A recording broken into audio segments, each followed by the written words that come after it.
செம்பூவே பூவே உன் மேகம் நான் வந்தால் ஒரு வழியுண்டோ சாய்ந்தாடும் சங்கில் துளி பட்டாலும் முத்தாகிடும் முத்துண்டே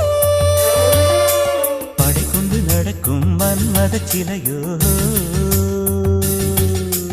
மன்னவன் விரல்கள் பல்லவன் மொழியோ இமைகள் உதடுகள் ஆகுமோ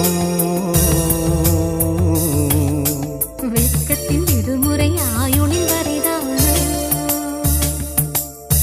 செம்பூவே பூவே உன் மேகம் நான் வந்தால் ஒரு வழியுண்டு